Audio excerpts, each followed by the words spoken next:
Hey guys, welcome to Through the Bible, verse by verse, a plain and simple study of the entire Bible, book by book, chapter by chapter, and verse by verse.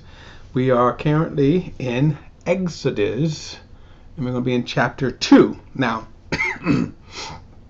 as we started in Exodus 1 last time, the generations have passed. So this generation, they don't know Joseph. They don't know the goodness of Joseph, how Joseph so benefited Egypt. So a new generation has rose, a new pharaoh, a new king, and so he has now enslaved the nation of Israel.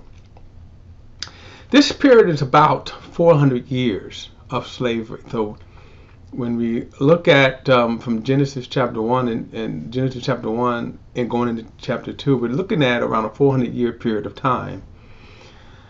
And as what the Pharaoh looked at, it said, man, these people have been growing like crazy. And so let's try to stop their growth. And that was one way to stop the growth. And one of the ways, two ways he tried to stop the growth was he instituted a Holocaust. He tried to kill the male children. Unlike our modern Holocaust, only the males were targeted. In other words, to slow down the population growth. Didn't work. But this is where we come to the story of Moses, because he is born during this time where the pharaohs are trying to execute all of the male. His parents, they give birth to Moses, hide him for about 3 or 4 months, and I guess when it came to her, they couldn't hide him. She just put him in a basket and then put him in the Nile River. And around that time, the Pharaoh's daughter sees Moses and actually takes him into as her son. Now, let me just say this hilariously, that you cannot. This is why you cannot watch Hollywood movies. And unfortunately, a lot of people have the idea from the Ten Commandments.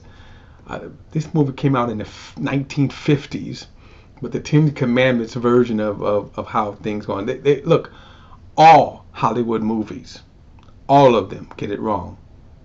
They take liberties. Okay, and I'll take another little part shot at the sidebar. Even The Chosen is they just miss it all the way, because again, these are men making movies. They're not using the scriptures. I digress. So we're going to pick it up now, where Moses. We're going to kind of fly over Moses' first 40 years. We last see him that the Pharaoh's daughter takes him in. And so now 40 years have passed, and this is where we're going to pick up the story. This is Exodus chapter 2. So we're going to pick it up at chapter 11. And then it says, years later, after Moses had grown up, he went out to his own people and observed their forced labor. He saw an Egyptian beating a Hebrew, one of his people. Looking all around and seeing no one, he struck the Egyptian dead and hid him in the sand. Now, what is interesting about Moses at this point, again, unlike the movies, Moses knew who he was. There was, by the way, there were physical distinction. And even though Moses is at this point, he has grown up in royalty. He's been trained, and we get into this kind of later on, but he was thoroughly educated, trained. He was raised in the Egyptian royalty. Okay, but everybody knew that Moses was a Hebrew. Everybody knew that Pharaoh's daughter took him in and did not allow him to be executed as her father had instructed. So everybody knew that. And so this is kind of interesting, because we see Moses as he's grown up, and he's 40 years old at this time. And he as a Hebrew, he now he's looking at how his people are being treated or mistreated. I want to make another crack, but I'll be getting too very off here. Um, but anyway, so he kills the Egyptian. So that's kind of interesting when you stop and think about this. Why would he kill the Egyptian, right?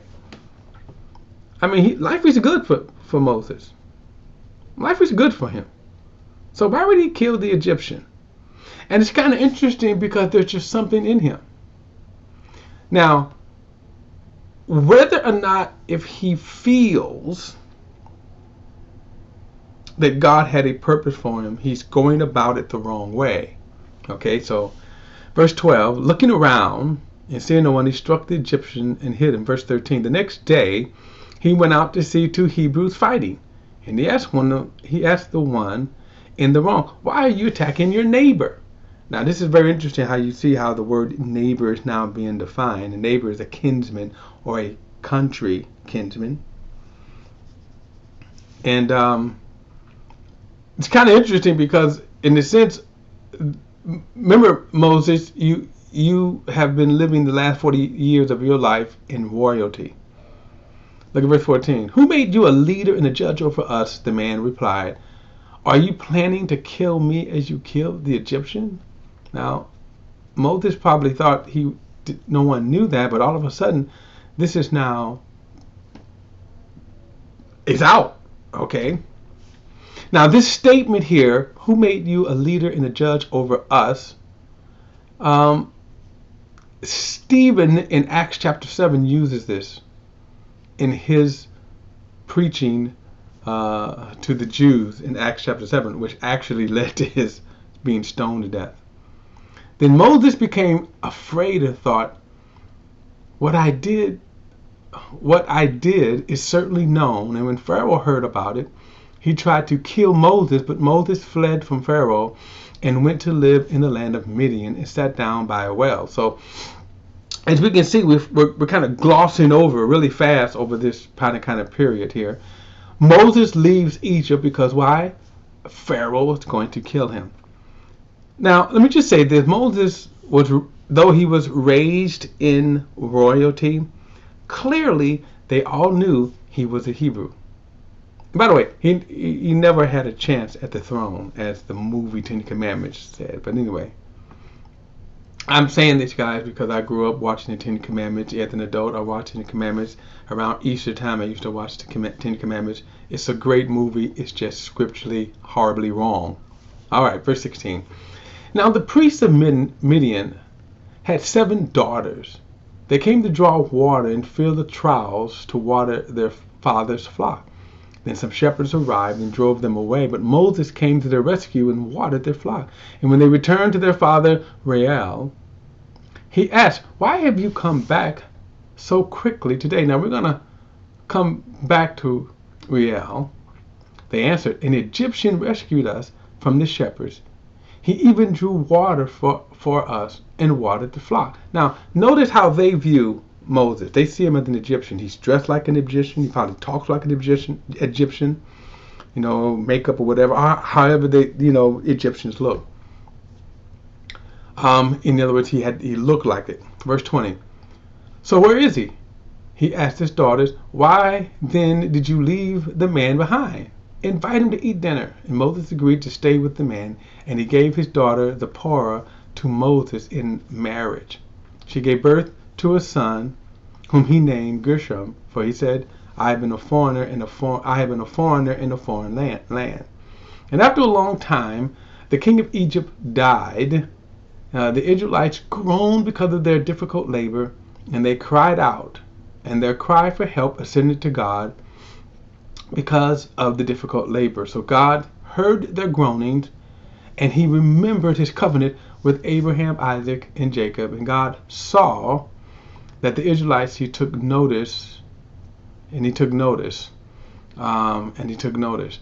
So actually another 40 years go by, and Moses is now approaching 80. He's living as a Midian, and now he's going to chapter 3. Meanwhile, Moses was shepherding the flock of his father-in-law Jethro, the priest of Midian. Now remember, his one name was Reuel, and now his father-in-law is Jethro. Jethro, Reuel, I guess it's both his names. He led the flock to the far side of the wilderness and came to Horeb, the mountain of God. Then the angel of the Lord appeared to him in a flame of fire within the bush. And as Moses looked, he saw that the bush was on fire, but it was not consumed. So Moses thought, I must go over and look at this remarkable sight. Why isn't the bush burning up? When the Lord saw that he had gone over to look, God called out to him from the bush, Moses, Moses.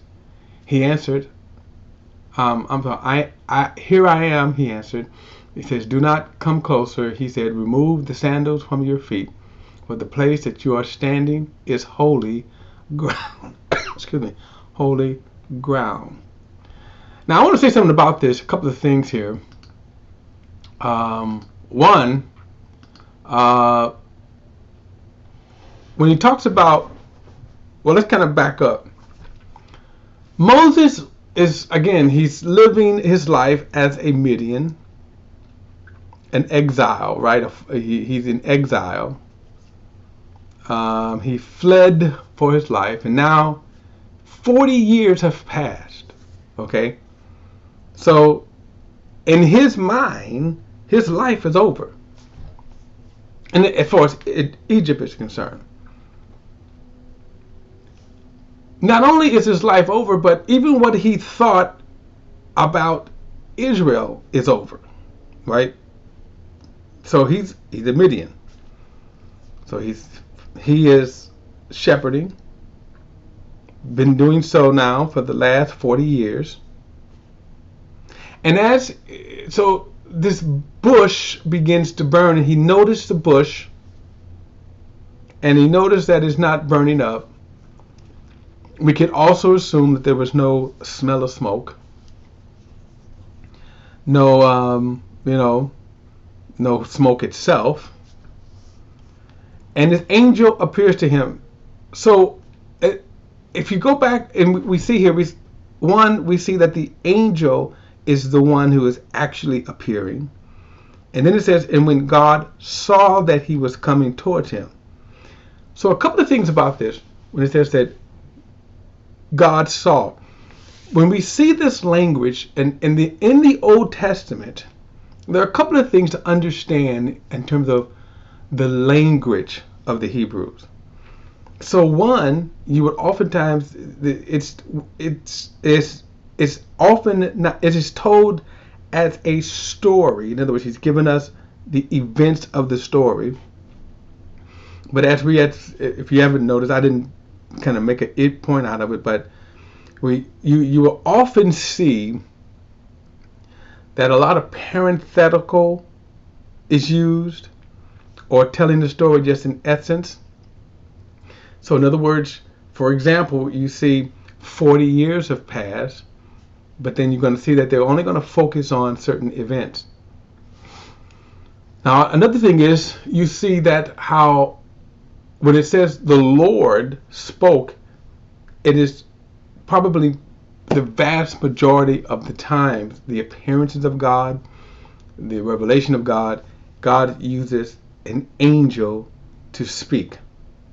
Okay, so there are a couple of occasions we saw this back doing, when God judged Sodom and Gomorrah. We saw three figures come, and what was either a theophany or Christophany, as it is known in the theological terms, meaning God assuming an appearance. But most of the time it is God speaking through an angel. And that's what we see here, that God is speaking through an angel. So the word angel are messengers. So that's why you don't see, well, here's how this angel looked, and his voice sounded this way, a deep bass voice, or whatever. Because the the emphasis is always that the angels are just that. They're just messengers. So that's why it says, and God said, because God is using the vehicle of an angel. It didn't say that God gave them the messenger, God gave the message to the angel, then the angel spoke in a deep voice. No, it's never like that. It is always God, and they speak on the authority of God, but always as messengers. Now, one other thing, when God tells, he uses the term Moses, and this is important. He says, take off your shoes, for the place that you're standing on is holy ground. The word holy oftentimes has, I think, been misused to think of purity. And you got to be kind of careful about that, because the term holy doesn't necessarily mean pure, although God demands a certain amount of purity as much as he can. Now, what do I mean by that? The entire earth is corrupt in sin. So in that respect, there can be no purity to God's standard. When God tells Moses to take off his shoes for the place that he is standing on is holy, the word holy means to separate. It is set apart for God's use. So the idea of just pure in and of itself is not what's being conveyed, but that you ought to treat God always separate from all else. Now, especially in this time, you ought to treat God separate from any pagan religions, pagan, rituals. So the idea was to condition you are dealing with the one and true living God. The dirt was still the dirt. The dirt never changed. The dirt wasn't purified and whole, and in that respect. But the idea was that take your shoes off, because you are now in the presence of God. Treat it that way. The respect and the whole object of that you're in the presence of God. All right. So verse 5 again says, do not come closer, he said. Remove the sandals from your feet, for the place where you are standing is holy ground. Then he continued, I am the God of your fathers, the God of Abraham, the God of Isaac, and the God of Jacob. Moses hid his face because he was afraid to look at God. And I'll say this, often there's a lot of fake preachers who claim to have been in the presence of God. Some claim that they have regular encounters with God. Without exception, whenever you come into the true presence of God, fear is always the human response. Okay? And that's why more times than often he says, don't be afraid. You have to tell them, don't be afraid. So, verse 7. And the Lord said, I've observed the misery of my people in Egypt, and have heard them crying out because of their oppressors. And I know about their suffering. And I have come down to rescue them from the power of the Egyptians, to bring them from the land to a good and spacious land, a land flowing with milk and honey, territory of the Canaanites, Hittites, Amorites, Perizzites, Hivites, and the Jebusites. The Israelites' cry for help has come to me, and I have also seen the way the Egyptians are oppressing them. Therefore go, I am sending you to Pharaoh, so that you may lead my people the Israelites, out of Egypt. Verse 11, but Moses asked, who am I that I should go to Pharaoh? Let me go back. There's something I want to see before I move on here.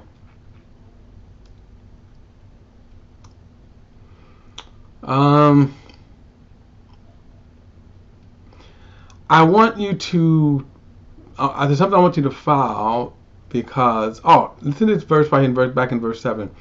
He says, then the Lord said, I have observed the misery of my people in Egypt, and have heard them crying out. Okay, now, I'm going to stop here at verse 11. I want you to file that, because later on, later on, they're going to complain to God how great it was in Egypt. I just want you to file that there. All right, guys, I'm going to pick it up in the next study. We're going to pick it up in chapter 3, continue in chapter 3 in the next study. All right, see you then.